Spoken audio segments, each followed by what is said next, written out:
Hey, welcome back to the show. The U.S. Open, the final Grand Slam of the tennis season, is nearing its completion. And to discuss it, Lindsay's standing by with a couple of guys that know a thing or two about the sport. Lindsay? Yeah, that's right, Matt. Thanks. I'm joined here by Liberty men's tennis coach Chris Johnson and Liberty women's tennis coach Jeff Marin. Guys, thanks for joining me here on set. Should we talk some U.S. Open? Yeah? Let's do it.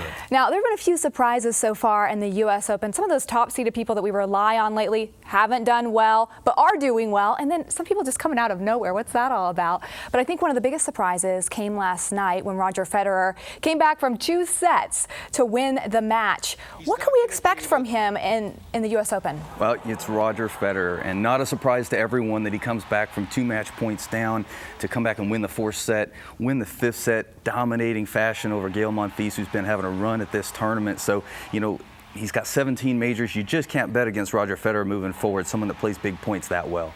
Yeah, and then Coach Marin, Serena Williams, we usually rely on her, but she's had a really bad year. But kind of looking back into form, some good things from her in this tournament. Are we going to see the Serena we used to know back? I think so. She's very determined. She's had a pretty poor year in terms of her standards. Even if she wins this tournament, it'll be considered a mediocre year for her.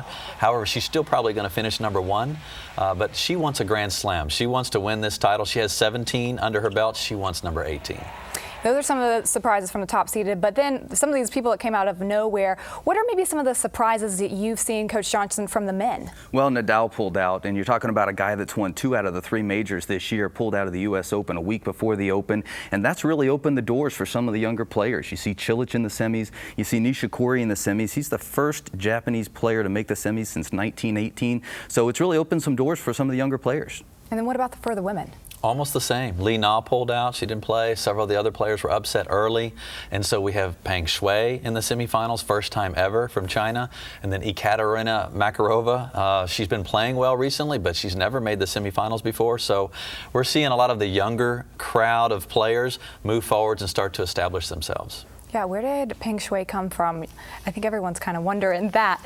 But, you know, you said some of those younger players coming up. This is great news for college tennis players. What does this mean for you guys and for your tennis teams?